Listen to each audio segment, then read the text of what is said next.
50,000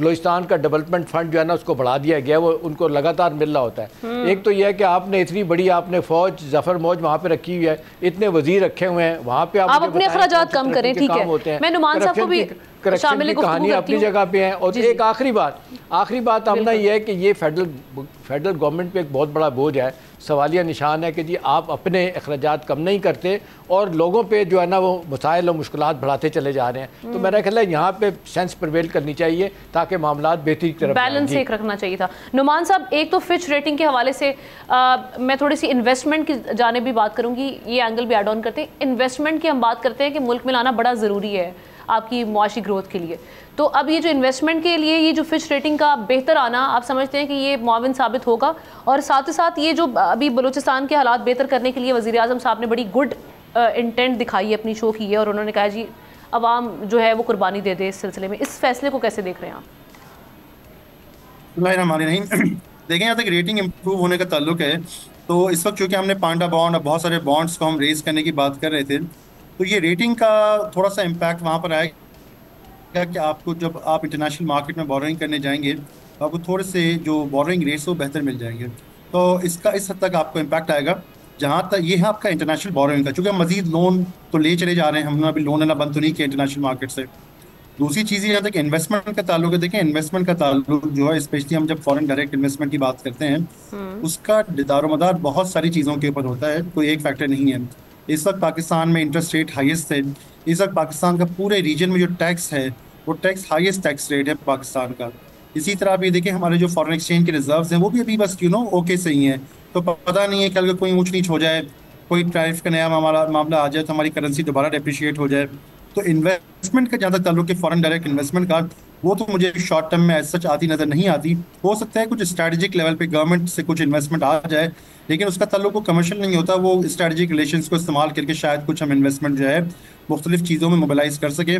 لیکن ہم دیکھ رہے ہیں پچھلے کئی سالوں سے ہم انویسٹمنٹ کی بات کر رہے ہیں, چونکہ ہمارے پاس کوئی انویسٹمنٹ کے لیے مربوط اسٹریٹجی نہیں ہے, ہمارے پاس ہمارے فنڈامنٹل بھی سپورٹ نہیں کرتے, ہمارا بزنس انوائرمنٹ بھی سپورٹ نہیں کرتا, اس لیے انویسٹمنٹ آئی بھی نہیں ہے, اور مجھے مستقبل قریب میں کوئی میجر ایف ڈی آئی آتی نظر بھی نہیں آتی. نمبر 1 جہاں تعلق ہے ترقیاتی پیکیجز کا, دیکھیں ترقیاتی پیکیج یا بلوچستان کی ڈیولپمنٹ کے بیسیکلی مختلف ڈیولپمنٹ پیکیجز ہیں, تو پچھلے نہ جانے کب سے ہم سن رہے ہیں ان چیزوں کے بارے میں. بلوچستان کے جو حالات وہ بھی ہمارے سامنے ہیں, انٹیریئر کے جو حالات ہیں, سوشو اکنامک ڈیولپمنٹ وہ بھی ہمارے سامنے ہیں. تو میں سمجھتا ہوں کہ اگر کوئی پیسے کی ایلوکیشن ہوئی بھی تو جو اس سے پہلے کے ترقیاتی پیکیجز ہیں اس کا بھی وہی حال ہوگا. جہاں کسی چیز ہے پیٹرولیم ڈیولپمنٹ لیوی کی جو پیریڈ لگایا گیا ہے, دیکھیں ہماری نہیں, میں تو دیکھیں اس کو ایسے دیکھتا ہوں کہ کوئی نئی چیز تو نہیں ہے نا, امپلیمنٹیشن ہوگی پھر دیکھیں گے. آج تک امپلیمنٹیشن ہوئی, کئی سارے پیکیجز اناؤنس ہوئے نا, بلوچستان پیکیج, فلانے پیکیج, ترقیاتی پیکیج اناؤنس, اصل تو امپلیمنٹیشن میں ہوتا ہے. ہاں اگر اگلے سال 2 سال 3 سال میں ہمیں کوئی امپلیمنٹیشن نظر آتی ہے تو بہت خوشائن بات ہے, لیکن تاریخ یہ بتاتی ہے کہ کبھی بھی کسی طرح کی ترقیاتی پیکیج کی کوئی امپلیمنٹیشن ہوئی نہیں ہے. لیکن جس دہانے پر حالات پہنچ چکے ہیں اب تو امپلیمنٹیشن کے علاوہ کوئی راستہ نہیں ہے نا. ایک چیز میرا خیال ہے, دیکھیں اگر ہو جاتی ہے امپلیمنٹیشن, اگر ہو جائے, لیکن امپلیمنٹیشن کا جو پروسیس ہوتا ہے وہ 2 سے 3 سال کا ہوتا ہے, وہ 1 یا 2 دن کا تو ہوتا نہیں ہے. تو اگر امپلیمنٹیشن, یہ روڈ بنانا کوئی 1 دن کا کام تو ہے نہیں, بہت سارے پروجیکٹس ہیں پائپ لائن میں ہیں, آن پیپر موجود ہیں. لیکن آپ یہ دیکھیں نا, میں آپ کو اسی سے پی ڈی ایل سے لنک کروں گا. ایک ہوتی ہے کریٹو تھنکنگ ہوتی ہے, ایک ہوتی ہے کنونشنل تھنکنگ ہوتی ہے. پاکستان کی کنونشنل تھنکنگ ہمیشہ یہ رہی ہے کہ جو لوگ ٹیکس نیٹ کے اندر موجود ہیں ان پہ مزید ٹیکس لگایا جائے. ہماری ہر گورنمنٹ نے یہی کام کیا ہے, سیلریڈ کلاس کا ٹیکس بڑھا دیں, انڈائریکٹ ٹیکسز بڑھا دیں, بجائے اس کے کہ ہم اپنے ٹیکس کی بیس کو بڑھائیں. آئی ایم ایف بھی کہتا رہا ہے, لیکن آئی ایم ایف کا مین کنسرن یہ ہے کہ آپ مزید ٹیکس کلیکٹ کر کے دیں. اب آپ نئے لوگوں سے لیتے ہیں, پرانے لوگوں سے لیتے ہیں, انہوں نے ایک ٹیکس ٹارگیٹ دیا ہوا ہے, آپ نے اس کو بہرصورت پورا کرنا ہے. تو چونکہ ہمیں یقین ہے کہ ہمیں ہر ریلیف دینے کے لیے آئی ایم ایف سے پرمیشن لینی پڑتی ہے, تو آئی ایم شیور یہ پیٹرولیم پرائس کم کرنے کے لیے بھی آئی ایم ایف سے پرمیشن کی ضرورت تھی جو ہمیں نہیں ملی ہے. تو یہ ایک جو ہے نا اس کو کہا گیا کہ نہیں اب دیکھیں سب کچھ یہ فلانا دھماکہ, اور یہ بیسیکلی جو لوگ ٹیکس نیٹ کے اندر موجود ہیں ان سے مزید پیسے نکلوا لیے گئے. احتشام صاحب کچھ ایڈ کرنا چاہ رہے ہیں. نعمان صاحب دیں جی. یہ نعمان صاحب ایک میرا خیال ہے بڑا سیریس کنسرن جو ہے نا وہ جو فچ کی رپورٹ میں ہے وہ یہ کہہ رہی ہے کہ ہماری توقع یہ ہے کہ پاکستان اس دفعہ اپنی ایکسٹرنل ری پیمنٹس جو ہے نا اس کا شیڈول میں انکریز کرے گا, پیسے بڑھا کے اپنے قرضے اتارے گا. اور ساتھ ساتھ یہ بھی کہہ رہے ہیں کہ ایکسکلوڈنگ $16 بلین کے جو رول اوورز ہیں آپ ان کو استعمال نہیں کریں گے. یہ چائنا کے ساتھ بھی آپ نے دیکھا, امریکہ نے یہ ایک شرط لگائی تھی کہ ہم جو آئی ایم ایف سے آپ قرضہ لے رہے ہیں چائنیز قرضے نہیں اتاریں گے. تو یہ بڑا مشکل کام نہیں ہے. پاکستان نے جو اپنے اگلے 3 سالوں میں جو اپنا تقریباً کہا جا رہا ہے 70-75 ارب ڈالر جو ان کو واپس کرنا, وہ کہاں سے پیسہ آئے گا؟ اتنا مشکل کام اتنی آسانی کے ساتھ ہو پائے گا؟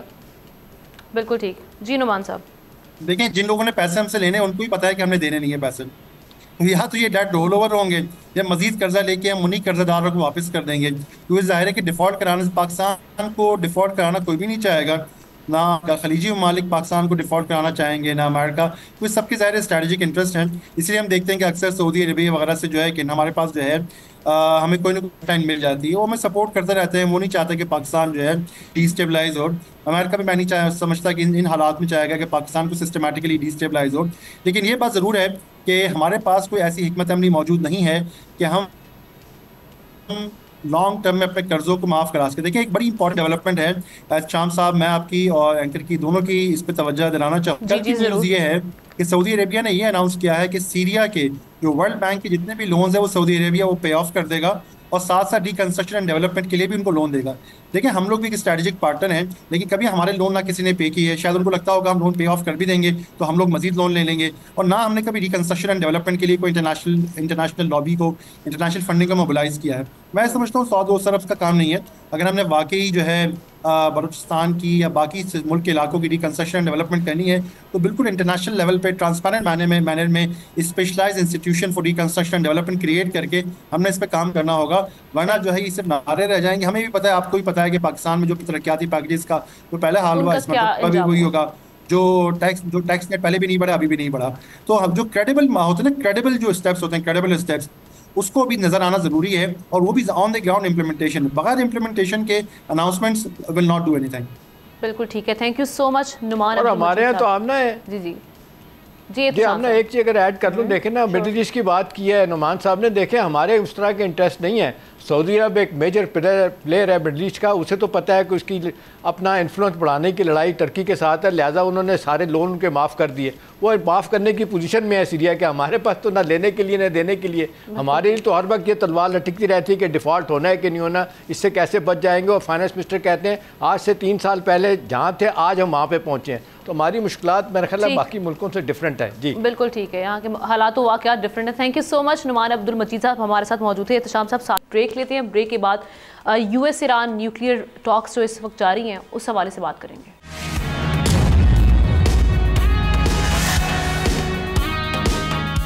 Welcome back. امریکہ اور ایران کے درمیان جوہری مذاکرات کا پہلا دور 12 اپریل کو عمان میں ہو چکا ہے. دوسری ملاقات بھی اسی ہفتے متوقع ہے. ان مذاکرات کی میزبانی پر امریکی صدر نے ٹیلی فون کر کے عمان کے سلطان سے اظہار تشکر بھی کیا, لیکن ایران امریکہ تعلقات ایک بار پھر کشیدہ ہوتے دکھائی دے رہے ہیں. گو ان تعلقات میں اتار چڑھاؤ کی تاریخ پرانی ہے, مگر حالیہ دنوں میں دونوں طرف سے لہجہ پھر سخت ہو گیا. ڈونلڈ ٹرمپ کے صدر بننے کے بعد یہ کشیدگی مزید بڑھی ہے. ٹرمپ نے ایران کو سنگین نتائج کی دھمکی دیتے ہوئے کہا ہے کہ اگر معاہدہ نہ ہوا تو ایران کی جوہری تنصیبات پر حملہ ہو سکتا ہے. امریکی صدر نے ایرانی قیادت کو بنیاد پرست اور ناقابل اعتماد قرار دیا ہے. دوسری جانب ایران کا موقف مختلف ہے. سپریم لیڈر آیت اللہ خامنائی نے کہا ہے کہ مذاکرات ممکن ہیں مگر ان کا انجام غیر یقینی ہے. ایسے میں سوال یہ ہے کہ کیا یہ کشیدگی ایک اور تنازع کی طرف بڑھے گی یا کوئی درمیانی راستہ نکلنے کا ہے. اسی پر بات احتشام صاحب سے ان کا تجزیہ لیتے ہیں. احتشام صاحب, ایک طرف تو پہلے جو ہم نے دیکھا کہ پہلا جو مرحلہ تھا اس میں عمان میں جو مذاکرات ہوئے اس کو دونوں سائڈز نے بڑا کنسٹرکٹیو اور پازیٹیو اس پر رد عمل آیا, لیکن اس کے بعد بیان بازی جو ہم دیکھ رہے ہیں وہ بڑی سخت ہے. خاص طور پہ امریکی صدر ٹرمپ کی جانب سے ایک تھریٹننگ وے میں جو باتیں بھی کی ہیں, ان کا جو حالیہ تازہ ترین سٹیٹمنٹ ہے, اس کو دیکھتے ہوئے آپ آگے کس طرح سے بڑھتے ہوئے دیکھ رہے ہیں ان مذاکرات کو. اور کیا ایران اپنے, کیونکہ ایکسپریسٹلی کہہ دیا ہے امریکی صدر نے کہ بھئی وہ نیوکلیئر ویپن پروگرام جو ہے ان کو بند کرنا پڑے گا, تو کیا جو ایران ہے وہ اپنی شرائط پر گیو اپ کر دے گا؟ آپ کو کیسے آگے بڑھتے ہوئے دیکھ رہے ہیں؟ آپ نے دیکھیں پہلی ملاقات تو واقعی بہت اچھی رہی تھی. جو پریزیڈنٹ ٹرمپ کے مڈل ایسٹ کے نمائندے ہیں اسٹیو وٹکاف کے ساتھ عمان میں ان کے ایرانی وزیر خارجہ کے ساتھ ملاقات ہوئی تھی, اور دوسری ملاقات بھی جلد متوقع ہے. لیکن ابھی آپ نے ذکر کیا جو سپریم لیڈر ہیں وہ کوئی اتنی توقع کا اظہار نہیں کر رہے، کہتے میں مطمئن تو ہوں لیکن الٹیمیٹلی اس کا مجھے کوئی نتیجہ نکلتا ہوا نظر نہیں آ رہا۔ آمنہ دیکھیں دو چیزیں بڑی واضح طور پہ، ایک تو پریزیڈنٹ ٹرمپ نے آتے ہی ایک بڑی زبردست دھمکی لگائی تھی کہ اگر نیتو الہتھیار واپس نہیں ہوتے تو میں ایران پہ حملہ کر دوں گا۔ ابھی نیتن یاہو صاحب ہو کے گئے واشنگٹن سے، ان کی پوری کوشش ہے کہ وہ امریکہ ہی یہ حملہ کر دے، ان کو نہ کرنا پڑے، اور پھر کرنا بھی پڑے تو دونوں مل کے حملہ کریں۔ لیکن اب مسئلہ یہ ہے کہ امریکہ کی اس وقت پوزیشن بڑی ویک ہو چکی ہے انٹرنیشنل حوالوں سے۔ ابھی دیکھیں جہاں ایران کی پوزیشن بہت کمزور ہوئی ہے، ہم دیکھ رہے ہیں کہ حماس کے ساتھ جو ہوا، اس کے بعد آپ یوں سمجھ لیں کہ حزب اللہ کے ساتھ جو ہوا لبنان میں، پھر سیریا کی آپ دیکھ لیں رجیم چینج، وہاں پہ کچھ اور لوگ آ گئے ہیں، پھر جو آپ حوثی ہیں وہاں پہ یمن میں ان کا رویہ کچھ اور ہو گیا ہے، اس طرح روس بھی اس کی حمایت نہیں کر رہا، تو ان کو بڑی اور اس ریجن میں سر کہیں نہ کہیں چائنا اور رشیا کی بیک بھی ہے ایران کو، تو ایسے میں کیا پریزیڈنٹ ٹرمپ صاحب جو اتنے معاملات میں پہلے الجھے ہوئے ہیں، ایک ٹریڈ وار میں چائنا کے ساتھ بھی اور باقی ممالک کے ساتھ بھی، تو وہ کیا ایسا مس ایڈونچر افورڈ کر سکتے ہیں؟ کوئی ملٹری کنفرنٹیشن جس کی ماسکو نے بھی وارن کیا کہ کوئی ملٹری کنفرنٹیشن کی جانب نہ جایا جائے بلکہ ڈپلومیٹک سولوشن نکالا جائے؟ دیکھیں آمنہ ریٹرک زیادہ ہے، اور میرا نہیں خیال کہ اس وقت صدر ٹرمپ اس پوزیشن میں ہے کہ وہ حملہ کر سکتے ہیں، اور دوسرا یہ ہے کہ ان کو نظر آ رہا ہے کہ جس طرح چائنا کے ساتھ ان کی آپ دیکھ رہے ہیں جس طریقے سے تعلقات تیزی کے ساتھ اقتصادی محاذ کے ساتھ ساتھ ملٹری کے محاذ پہ ہوئے، ساؤتھ چائنا سی میں جس طرح آپ دیکھ لیں تائیوان کے ساتھ لگ رہا ہے امریکہ کو کہ جی یہ کسی دن بھی جا کے قبضہ کر سکتے ہیں چائنیز، تو ایک وہ ان کے ساتھ لڑائی ہے، پھر صدر اپنا کیا کہتے ہیں پوٹن کے ساتھ بھی وہ معاملات ان کے پریزیڈنٹ ٹرمپ کے طے نہیں ہو سکے، وہی جس کی وجہ سے وہ ایک بہت بڑی انہیں جس کو کہتے ہیں اپوزیشن برداشت کرنی پڑی، اپنا یورپ کی بھی اپنے ملک کے اندر بھی۔ اب وہ دیکھ رہے ہیں ان کے خلاف بات کر رہے ہیں کیونکہ انہوں نے بات نہیں مانی پریزیڈنٹ ٹرمپ کی یوکرین کے حوالے سے کہ وہ جو چاہ رہے تھے کہ سیز فائر کر لی جائے وہ نہیں ہو رہی۔ تو مجھے لگتا ہے کہ آنے والے دنوں میں یہ بیان بازی تو چلتی رہے گی، لیکن مسئلہ آمنہ اس وقت جو ہے وہ ایران کا ہے۔ لیکن اب 45 برس سے سینکشن میں رہتے رہتے ان کا تو دیوالیہ نکل چکا ہے۔ ٹھیک ہے وہ ادھار تیل دے کے اور اسمگل کر کے تیل اپنی اکانومی کو چلانے کی کوشش کر رہے ہیں، لیکن آپ دیکھ لیں امریکہ کے ساتھ تعلقات ان کے ٹھیک ہونے کا نام نہیں لے رہے۔ اب یورپین یونین کے ساتھ بھی امریکہ نے جس کو کہتے ہیں لڑائی ان کے ساتھ بھی سیاسی طور پہ شروع ہو چکی ہے۔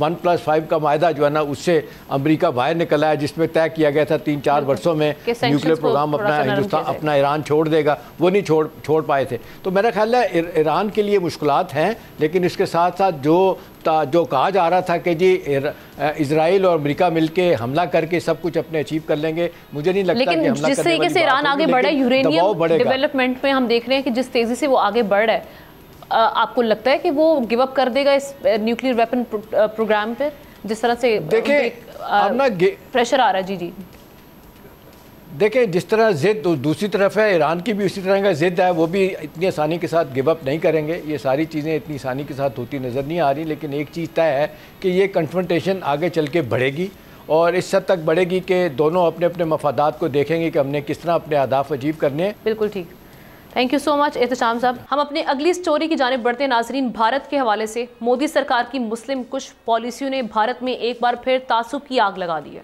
مسلم مخالف وقف ترمیمی بل کی منظوری نے پورے ملک میں اس وقت ہنگامہ برپا کر دیا ہے، جس کی آڑ میں بھارتی حکومت مسلمانوں کی اربوں کھربوں مالیت کی مذہبی جائیدادیں ہتھیانا چاہتی ہے۔ اس بل کے خلاف پورے بھارت میں احتجاج کا سلسلہ چل نکلا ہے۔ مغربی بنگال میں احتجاج کے دوران پولیس کی فائرنگ سے 3 افراد جاں بحق ہوئے ہیں، جس میں ایک بچہ بھی شامل ہے۔ پولیس نے اب تک 118 افراد کو گرفتار کیا ہے، جبکہ مظاہروں کی شدت کے بعد حکومت نے فوج تعینات کرنے کا حکم بھی دے دیا۔ مودی سرکار کا کہنا ہے کہ بل کا مقصد وقف بورڈز کو جواب دہ بنانا مقصد ہے، مگر اپوزیشن بھی اسے مسلمانوں کی زمینوں پر قبضے کی سازش قرار دے رہی ہے۔ اسی پر بات کرتے ہیں، حماد روہیلا ہمارے ساتھ موجود ہیں، تجزیہ کار۔ حماد، تھینک یو سو مچ۔ کیسے دیکھ رہے ہیں کیا یہ جو اس وقت سچویشن وہاں پر بنی ہوئی ہے، چونکہ مغربی بنگال کی اگر ہم بات کریں، وہاں کی جو سی ایم ہے ممتا بنرجی، انہوں نے تو وہاں پہ انہیں کام ڈاؤن کرنے کی کوشش کی ہے لوگوں کو، اور یہ کہا ہے مسلمانوں کو کہ وہاں پر یہ امپلیمنٹ نہیں ہوگا بل، لیکن ہم دیکھ رہے ہیں کہ وہاں پر بھی مظاہرے کافی زور پکڑ رہے ہیں، اور اب جو سچویشن بنی ہوئی ہے دنیا بھر سے اس پر تنقید بھی کی جا رہی ہے۔ تو کیا بھارت میں یہ جو احتجاج ہے اگر یہ زور پکڑتا ہے تو مودی کے لیے مشکلات کھڑی کر سکتا ہے؟ مزید کس حد تک ہوں گی یہ مشکلات؟ مودی کے لیے تو پتہ نہیں جی، آئے دن ہم یہ ضرور دیکھتے ہیں کہ مسلمانوں کے لیے وہاں کئی مشکلات کھڑی کر دی جاتی ہیں۔ بہت سی خبریں ہم دیکھتے ہیں، سیاسی خبریں دیکھتے ہیں، ایسی بہت سی قانون سازیاں دیکھتے ہیں جس کے نشانے پہ ہمیں مسلم آبادی نظر آتی ہے. یہ جس ابھی ترمیم کا آپ ذکر کر رہی ہیں یہ بھی مجھے اسی سلسلے کی ایک کڑی لگتا ہے. بھارت کے اندر جیسا آپ بتا رہی ہیں کہ کافی شور ہے اس کے اندر سے کہا جا رہا ہے کہ مسلم آبادی کی انفرادیت کا ایشو ہے, یہ ان کی عزت نفس کا ایشو ہے, یہ ان کی خود مختاری کا ایشو ہے. مجھے تو یہ اس سے بھی بڑا ایشو لگتا ہے, مجھے یہ بھارت کے آئین کا ایشو لگتا ہے, مجھے یہ بھارت کے جو آئیڈینٹی جو شناخت وہ ہمیں بتاتے ہیں کہ سیکولرزم پہ مبنی ہے اس کا ایشو لگتا ہے. میں اپنی اسٹیٹمنٹ کو ایکسپلین کرنے سے پہلے یہ بتاتا چلوں آپ کے سننے والوں کہ وقف ہوتا کیا ہے, اس کا مطلب کیا ہے اور کیا قانون کیا کہتا ہے. بیسیکلی کوئی بھی مسلمان شخص جب اپنی پراپرٹی, خواہ وہ موویبل پراپرٹی ہو یا اموویبل پراپرٹی ہو, اس کو فلاح و بہبود کے لیے مختص کر دیتا ہے تو اس کو کہتے ہیں کہ اس نے اپنی پراپرٹی کو وقف کر دیا ہے. ایسی پراپرٹیز پہ ہم دیکھتے ہیں کہ قبرستان بنائے جاتے ہیں, آرفنیج بنائے جاتے ہیں, اولڈ ایج ہوم بنائے جا سکتے ہیں, شیلٹر ہومز بنائے جا سکتے ہیں, کچھ بھی بنایا جا سکتا ہے. لیکن جب آپ نے ایک بار اس کو وقف کر دیا تو آپ اس کو واپس نہیں لے سکتے. اسلام میں ہم دیکھتے ہیں بینگ اے چیریٹیبل ریلیجن, اس کے اندر اس کانسیپٹ کو بہت اہمیت دی گئی ہے. اس کا ثبوت ہمیں ایسے ملتا ہے کہ جب برٹشرز یہاں آئے تھے تو انہوں نے نہ صرف اس کانسیپٹ کو سراہا تھا, اس کے قائل ہوئے تھے, بلکہ قانونی شکل 1863 میں دے دی گئی تھی. اس قانون کا نام ریلیجس انڈاؤمنٹ ایکٹ رکھا گیا تھا. اسی ایکٹ کی ایک موجودہ شکل 1995 میں انڈیا نے اپنائی ہوئی ہے, 1995 سے لے کے آج تک انڈیا نے اپنائی ہوئی ہے. اس کو وقف ایکٹ کہتے ہیں. اس ایکٹ میں آج کل ترمیم کی جا رہی ہے, اس کی ترمیم پہ بات ہو رہی ہے. ویسے تو ترامیم کافی ہیں لیکن میں صرف دو کے اوپر آپ روشنی ڈالوں کیونکہ وقت کی لیکن اس ترمیم کے حوالے سے ہمارا بتاؤں گا کہ ان کے ایک انٹرسٹنگ بات یہ کہ اس پہ اپوزیشن کا آئین کا ایشو ہے. جی اس پہ اپوزیشن نے بڑا کڑا اس پہ رد عمل دیا تھا. اور ہم اگر دیکھیں مسلمانوں کی وہاں پر بات کریں تو بھارت کی 1.4 بلین کی جو آبادی ہے اس میں 15% مسلمان ہیں. تو اس سلسلے میں کیا ہم جو دیکھ رہے ہیں کہ اب احتجاج بھی ہو چکے ہیں, شروع ہو چکے ہیں, ایک مائنورٹی جو کہ لارجسٹ مائنورٹی ہے مسلمز, تو وہاں پر کیا اوور ٹرن ہو سکتا ہے اگر حزب اختلاف بھی آن بورڈ ہو, وہ کچھ اس سلسلے میں کر سکے, کوئی کردار نبھا سکے؟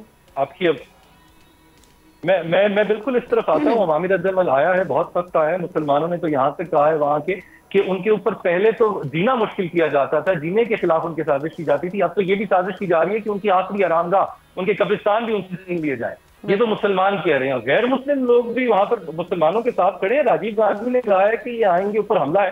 اسی طریقے سے ایک اور ایم پی نے وہاں پر فرمایا کہ انہیں بڑے افسوس کے ساتھ کہنا پڑتا ہے کہ یہ جو قانون سازی ہے یہ مسلمانوں کے لیے پیغام ہے کہ وہ اس غلط فہمی میں نہ رہیں کہ وہ ایک ہندو بھارتی کے برابر کے شہری ہیں, ان کے حقوق ہندوؤں کے برابر کے حقوق ہوں گے. تو آپ کی بات درست ہے, یہ بہت سخت رد عمل آیا اور آنا بھی چاہیے. میں پہلے اپوزیشن اس سلسلے میں کیا کر سکتی ہے کیونکہ یہ ہم نے دیکھا تھا کہ بڑی تھن میجورٹی سے یہ قانون بنا ہے. اس سلسلے میں اپوزیشن کیا اس کو اوور ٹرن کروانے میں کوئی کردار نبھا سکتی ہے؟ اس کو آلریڈی چیلنج کر دیا گیا ہے.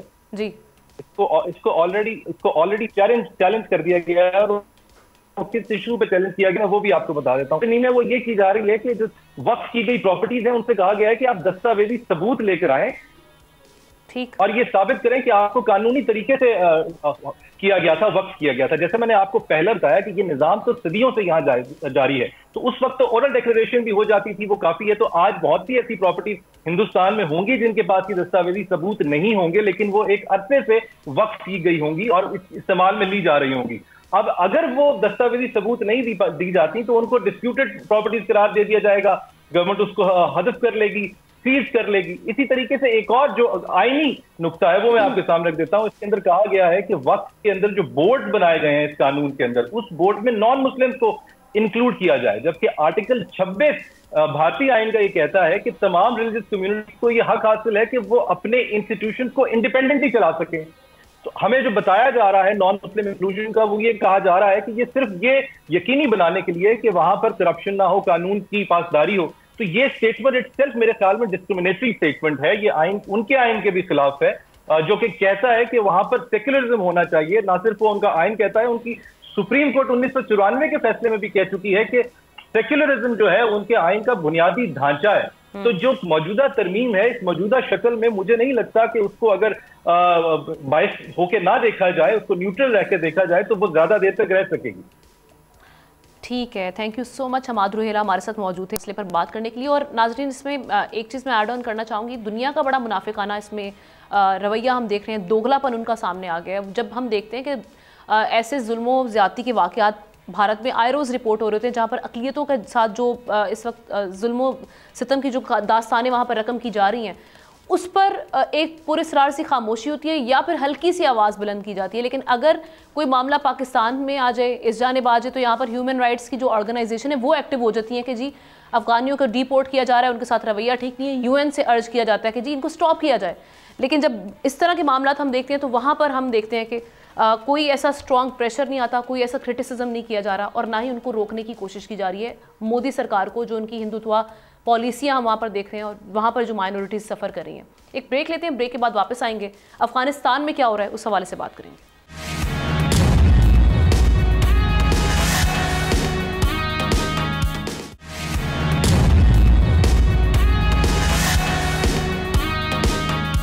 Welcome back. افغانستان سے متعلق کیا معاملات چل رہے ہیں اس پر بات کریں گے.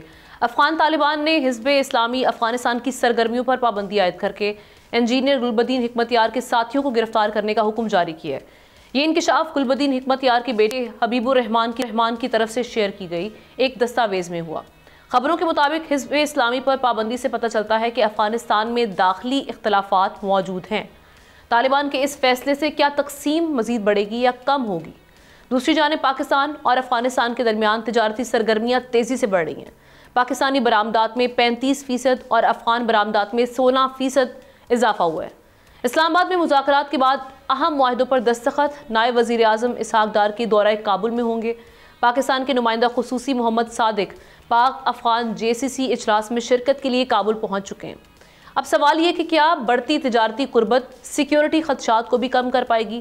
طالبان TTP پر بھی پابندی لگائیں گے؟ اس حوالے سے کیا معاملات آگے جا کر اس پر بات کرتے ہیں. ہمیں سینئر انالسٹ ظاہر شاہ شرازی صاحب نے بھی جوائن کیا اور اس کے ساتھ ساتھ افغان ایکسپرٹ طاہر خان صاحب نے بھی ہمیں جوائن کیا. آپ دونوں کو ویلکم کہیں گے پروگرام میں. طاہر خان صاحب, آپ کی جانب میں سب سے پہلے آؤں گی. وہاں پر ایک تو یہ جو JCC کے حوالے سے جو بتایا جا رہا ہے کہ جی اس حوالے سے بھی اب میٹنگز ہو رہی ہیں اور ہم جس طرح سے ہم دیکھ رہے ہیں کہ ڈپلومیٹکلی معاملات کو طے کرنے کی کوشش کر رہے ہیں, کیا ڈیولپمنٹس ہو رہی ہیں وہاں پر بیسکلی؟ بہت شکریہ مجھے دعوت دینے کی پروگرام میں. یہ جو آج کابل میں ہو رہا ہے اجلاس, پاکستان افغانستان کا ایک رابطہ کمیٹی ہے مشترکہ, یہ اس کا اجلاس ہے, یہ 7واں اجلاس ہے. اور یہ جو کمیٹی بنی تھی یہ طالبان حکومت میں بنی تھی, اور اس کا بنیادی مقصد جب کوئی بارڈر پہ کوئی مسئلہ ہوتا ہے, کوئی تنازع ہوتا ہے, جس طرح کہ آپ نے دیکھا ہوگا مارچ کے اوائل میں ترخم پہ ہوا تھا کہ پاکستان نے اعتراض کیا کہ پاکستانی علاقے میں افغان طالبان ایک پوسٹ بنا رہے تھے. اس طرح واقعات جب ہوتے ہیں تو اس کے لیے یہ ایک مناسب فورم ہے, اور باوجود کچھ معاملات پہ تلخی کی اور تعلقات پہ ایک دباؤ ہے, لیکن اس کے باوجود میری نظر میں کابل میں اس اجلاس کا ہونا یہ ایک مثبت پیش رفت ہے. اور اس کا یہ جو JCC ہے اس کا پہلے اجلاس ہوا تھا جنوری 2004 میں, معاف کیجیے گا 2024 میں, جب اس وقت افغان سائٹ سے جو اس کمیٹی کے سربراہ تھے ملا شیرین, وہ اسلام آباد آئے تھے اور یہاں پر اس وقت عبوری حکومت کے وزیر خارجہ جلیل عباس جیلانی سے ملاقات بھی کی تھی. تو یہ اس میں دونوں سائٹ سے زیادہ جو دفاعی افسران اور سیکیورٹی اور انٹیلیجنس اور یہ لوگ, کیونکہ زیادہ یہ سیکیورٹی معاملات پہ, اور لیکن پاکستان کے لیے چونکہ طالبان کا قرارداد TTP کا مسئلہ اہم ہے تو پاکستان نے ان اجلاسوں میں پہلے بھی اٹھایا ہے, اور میرا خیال ہے کہ پاکستان ضرور اس میں ان پہ بھی ضرور اس مسئلے کو دوبارہ اٹھائیں گے, کیونکہ پاکستان کا یہی موقف ہے کہ پاکستان میں جو کارروائیاں ہوتی ہیں یہ افغانستان میں وہاں سے منصوبہ ہوتی ہے. افغان طالبان تو اس کو نہیں مانتے, لیکن اب دیکھنا ہے کہ جب آج کا دورہ مکمل ہوگا تو پھر کچھ صورتحال واضح ہوگی کہ کن چیزوں پہ اتفاق ہوا ہے, اور تعاون کا یعنی افغانستان نے وعدہ کیا ہے نہیں کیا, اس کا انتظار کرنا پڑے گا. ٹھیک. شاہ صاحب, آپ کیا سمجھتے ہیں جو حزب اسلامی افغانستان پر پابندی لگ رہا ہے اس سے ہماری جو سیکیورٹی کی صورتحال ہے اس پر کس حد تک وہ ہم دیکھیں گے بہتری آئے گی؟ عبوری حکومت نے یہ جو قدم اٹھایا ہے پہلی جانب ہم دیکھ رہے ہیں, اب وہ سنجیدگی سے غور کر رہے ہیں, کیونکہ اکنامک ٹائز اپنی جگہ, لیکن ہماری سب سے جو پرائیورٹی ہے وہ ہماری سیکیورٹی کنسرنز ہیں, اس کو ایڈریس کیے جانا ضروری ہے. تو آپ کیا دیکھ رہے ہیں کہ جو ڈیولپمنٹس ہو رہی ہیں یہ واقعی ایک پازیٹیو سائن ہے اور ہم آگے بڑھیں گے اس سے؟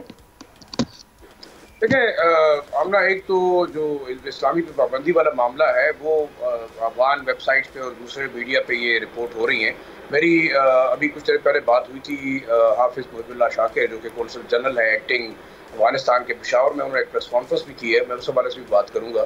تو ان کا یہ کہنا تھا کہ یہ پابندی تمام جتنے گروپس ہیں اس میں افغانستان کی جو چیف جسٹس ہیں انہوں نے ایک آرڈر جاری کیا تھا 1 سے 1.5 سال پہلے، جہاں جہاں یہ آپریشنل آفیسرز تھے شاید ان کو جو ہے مکمل طور پر بائنڈ اپ کیا گیا ہے. شاہ صاحب سے کی جانب میں دوبارہ آتی ہوں. میں طاہر خان صاحب آپ کی اس حوالے سے چاہوں گی کہ اس پہ بھی ذرا روشنی ڈالیے گا. ٹی ٹی پی طالبان کے حوالے سے بڑے کنسرنس تھے کہ وہاں سے افغان طالبان کی جانب سے جو ان کو ایک چھوٹ ملی ہوئی ہے وہ افغان سوائل کو استعمال کرتے ہوئے یہاں پر دہشت گردی پھیلا رہے ہیں.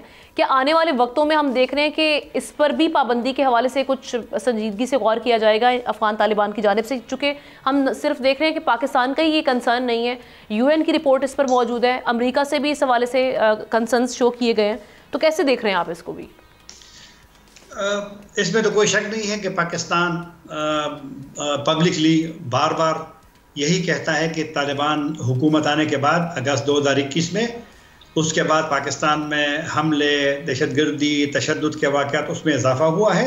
اور جس طرح میں نے پہلے بھی کہا کہ پاکستان کا یہی پولیٹیکل لیڈرشپ کا بھی، ملٹری لیڈرشپ کا بھی یہی موقف ہے کہ وہاں سے یہ سارا کچھ ہوتا ہے. لیڈرشپ کی بات کرتے ہیں افغان طالبان تو ان کو نہیں مانتے، لیکن آپ نے صحیح کہا کہ جو یونائٹڈ نیشن کی رپورٹ سے یا جو امریکی ادارہ ہے سگار جس کو کہتے ہیں جو امریکن پروجیکٹس پہ اور مانیٹر کرتا تھا، ان کا بھی یہی موقف ہے. تو بہرحال افغان طالبان کو دیکھنا پڑے گا. پابندی کی آپ نے جو بات کی ہے چونکہ وہ پاکستانی گروپ ہیں اور میرا نہیں خیال کہ افغانستان میں اس پہ کوئی فارمل کوئی بین لگے گا، کیونکہ افغانستان کا جو فیصلہ اگست 2023 میں ہوا تھا پابندی کا، تو وہ جو تمام پولیٹیکل پارٹی صحیح کہا شیراجی صاحب نے کہ اس پہ پہلے سے پابندی لگی ہے. لیکن پاکستان کے خدشات کو میرے خیال میں افغان طالبان حکومت کو اس لیے سنجیدگی سے لینا پڑے گا کہ سیکیورٹی کا معاملہ ہر ملک کے لیے سب سے اہم ہوتا ہے. اس میں میں یہ نہیں کہوں گا کہ ہم بالکل سے تجارت ختم کریں یا آنا جانا ختم کریں، وہ سب کی ضرورت ہوتی ہے، لیکن سیکیورٹی پہ کوئی کمپرومائز نہیں کرتا. امریکی وہاں سے آتے ہیں، اگر اس کا وہاں پر ایک حملہ ہوتا ہے تو انہوں نے افغانستان میں 20 سال گزارے. تو یہی مسئلہ ہے کہ افغانستان کی موجودہ حکومت کو پاکستان کی جو تشویش ہے، حساسیت ہے، ان کو توجہ دینی پڑے گی، کیونکہ اس کے بغیر میرا نہیں خیال کہ پاکستان اور افغان حکومت کے درمیان تعلقات نارمل ہوں گے. اور اس سے پھر ہم ریجنل سٹیبلٹی اس کے حوالے سے بھی تو بات کرتے ہیں کہ وہاں پہ بھی خطرہ ہے. دیکھو نا، ریجنل سٹیبلٹی اس لیے آپ کی بات بولو اہم ہے. آپ امریکیوں کی رپورٹ دیکھیں، ابھی جو حالیہ ایک رپورٹ آئی تھی، اب ٹی ٹی پی کو اور پاکستانی گروپس کو لوگ ریجن کے کنٹیکسٹ میں لیتے ہیں کہ یہ ریجن کو بھی خطرہ ہوگا. تو لہٰذا یہ اس کو تو دیکھنا پڑے گا، کیونکہ ٹی ٹی پی تو افغان طالبان کے ساتھ اکٹھے انہوں نے 20 سال لڑائی میں حصہ لیا ہے، اور چلو جنگ تو ختم ہو گئی وہاں پہ، لیکن پاکستان میں جنگ ختم نہیں ہوئی. چلیں میں شاہ صاحب سے بھی، شاہ صاحب کنٹینیو کیجیے گا، آپ بات کر رہے تھے اس حوالے سے، آپ اپنا تجزیہ کنٹینیو کریں. جی بالکل، جیسے طاہر خان صاحب بھی کہہ رہے تھے، تو میرے خیال میں جو سب سے اہم ایشو ہے وہ پاکستان کے لا اینڈ آرڈر کا ہے، اور افغان طالبان کو اب یہ فیصلہ کرنا ہوگا کہ آیا وہ اپنے جو سابقہ جہادی دوست ہیں یا بھائی ہیں ان کے خلاف ایکشن لیتے ہیں، انہیں ری لوکیٹ کرتے ہیں، انہیں پاکستان کے حوالے کرتے ہیں. دیکھیں اس میں مسئلہ یہ نہیں ہے، انٹرنیشنلی کالعدم تحریک طالبان جو ہے وہ ایک آرگنائزیشن ہے جس کے اوپر انٹرنیشنلی بین لگا ہوا ہے، وہ دہشت گرد تنظیم ہے. بی ایل اے جو ہے اس کو انٹرنیشنلی دہشت گرد تنظیم قرار دیا گیا ہے. اب اگر افغان طالبان اپنے آپ کو ایک ریاست مانتے ہیں اور ایک حکومت مانتے ہیں تو انہیں ان دہشت گرد تنظیموں کے خلاف ایکشن لینا ہوگا، چاہے وہ ان کے ساتھ ایفیلیٹڈ ہے یا نہیں. لیکن ہم نے دیکھا کہ ماضی میں بھی جب القاعدہ کی بات تھی تو اسامہ بن لادن کے معاملے پہ انہوں نے تمام ملک کو تباہ و برباد کر دیا. اب میرے خیال میں شاید یہ وہ غلطی دوبارہ ریپیٹ نہیں کریں گے. جیسے امبیسڈر صادق نے بھی اس دن جو سینٹ کی اسٹینڈنگ کمیٹی کے سامنے بالکل کلیئر کیا کہ ٹی ٹی پی کا معاملہ ٹاپ پہ ہے اور وہ ڈسکس ہوگا. یہ جے سی سی کی میٹنگ میں بھی یہ معاملہ ہوگا. لیکن جو اہم ڈیولپمنٹ اس وقت جیسے میں ذکر کر رہا تھا، حافظ محب اللہ شاکر نے آج ایک پریس کانفرنس کی ہے، اور حالانکہ وہ پریس کانفرنس فوکس تھی افغان طالبان کے افغان مہاجرین کی واپسی کے اوپر، تو آج انہوں نے باقاعدہ اعلان کیا بالکل ریپیٹریشن کے حوالے سے ہم دیکھ رہے ہیں بڑا کرٹیسزم فیس کرنا پڑا ہے. نہیں کرٹیسزم نہیں، آج تو انہوں نے اعلان کر دیا نا کہ جی افغانستان کے اندر امن بحال ہو گیا ہے، اسلامی ریاست قائم ہو گئی ہے، وہاں کسی قسم کی جنگ نہیں ہے. اور جو امیر ہیں طالبان کے مولوی ہیبت اللہ، انہوں نے تمام افغانوں کو پیغام دیا ہے کہ وہ واپس اپنے ملک آ جائیں. یعنی انہیں ڈرنے کی خوفزدہ ہونے کی ضرورت نہیں ہے. میں طاہر خان صاحب کا اس پہ کامنٹ ان کا بھی ایڈ کروا لیتی ہوں, وقت کی کمی ہے. طاہر خان صاحب بالکل معاشی بوجھ بھی ہے, کہیں نہ کہیں ہم نے اپنی سیکیورٹی کی صورتحال کو بھی دیکھنا ہے, اور اس پہ پھر اب افغان کونسل جنرل نے جب کہہ دیا کہ وہاں پر حالات ایسے ہیں کہ آپ وہاں پر واپسی کر سکتے ہیں, لوٹ سکتے ہیں واپس, سازگار حالات ہیں وہاں, تو آپ کیسے اس پہ اپنا تجزیہ کریں گے؟ پاکستان نے جو فیصلہ کیا ہے افغان سٹیزن کارڈ والوں کا, جو تقریباً 8 لاکھ ہے پاکستان میں اور زیادہ 40-45 سال سے یہاں پہ ہے, تو پاکستان کے دلائل میں یہی بھی دلیل ہے جو کہ افغان ناظم الامور کونسل جنرل نے آج کہا ہے, کیونکہ افغانستان میں لڑائی تو نہیں ہے نا جو 20 سالہ ہوئی ہے, اور وہاں پہ امن بھی ہے, اس طرح کوئی تھریٹ تو طالبان حکومت کو تو نہیں ہے. لیکن میرا خیال ہے کہ افغان مہاجرین کے معاملے پہ میں اکثر کہتا ہوں کہ اس کا حل تو ایک نکالنا پڑے گا نا, تو لیکن پھر بھی پاکستان افغانستان کا UNHCR کا ماضی میں سے فریقی اجلاس ہوتے تھے, اور اس میں ان چیزوں پہ مہاجرین کے حوالے سے میرا صرف یہ ہے کہ مہاجرین کے معاملے پہ پاکستان سے متعلق پورے افغانستان میں باوجود اختلافات کے ایک گڈ ول ہوتا تھا, ایک حسن نیت کا وہ ذکر کرتے تھے. میں کہہ رہا ہوں کہ اس جو پاکستانی کے بارے میں سوچ تھی مہاجرین کے بارے سے, ان کو نقصان نہ ہو. فیصلوں میں افغان حکومت کو شامل کرنا چاہیے اور UNHCR کو شامل کرنا چاہیے, اور اس طرح کا ایک راستہ ہو کہ جو ہم نے 40-45 سے جس کی کوئی دنیا میں طریقے سے, یعنی پروسیس جو ہے آپ وہ کہہ رہے ہیں انجام پائیں. کیونکہ مہاجرین جتنے پاکستان میں رہے ہیں اور جتنے اوپنلی دنیا میں کسی بھی, اب یہ ٹرمپ کیا کر رہا ہے, وہ جو تھوڑے سے لوگ ہیں جن کو ویزا بھی دیا, گرین کارڈ بھی دیا, نکال رہے ہیں, تو لہٰذا کچھ چیزوں کو افغانستان کو بھی سمجھنا پڑے گا اور ہمیں بھی تھوڑی احتیاط کرنی چاہیے. جی شاہ صاحب کچھ ایڈ آن کرنا چاہ رہے ہیں کوئکلی؟ ایک کافی چیز دیکھیں, آج افغانستان نے باقاعدہ انڈورس کر دیا نا کہ جو افغان مہاجرین میں نہیں کہوں گا, ACC کارڈ ہولڈر اور غیر قانونی جو افغان ہیں ان کو واپس بھجوانے کے بارے میں. اور دوسرا دیکھیں افغان مہاجرین قانون کے مطابق ہمارے پاس 1.3 ملین ہے جو UNHCR کے ساتھ رجسٹرڈ ہے اور ہمارے ساتھ بھی, اور UNHCR کا ماننا ہے کہ وہ صرف انہی کو ان کی ریپیٹریشن اور والنٹری ریپیٹریشن کے اوپر کام کریں گے. باقی جو تقریباً ہم ACC کارڈ ہولڈر ہیں یا غیر قانونی طور پہ آئے ہوئے ہیں, یا تقریباً جن کی تعداد 2 سے تقریباً 3 ملین تک بتائی جاتی ہے, کیونکہ ان کا ڈیٹا ہمارے پاس نہیں ہے.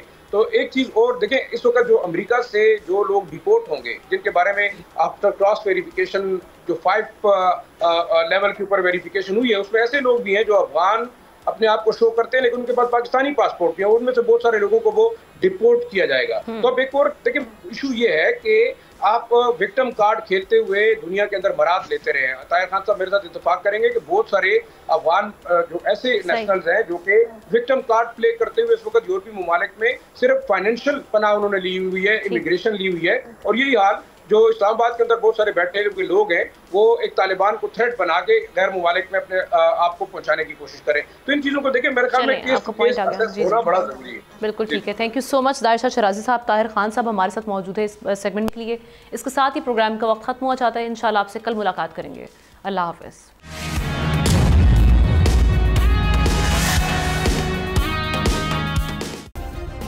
سبسکرائب کریں اور بیل دبائیں تاکہ کوئی خبر رہ نہ جائے.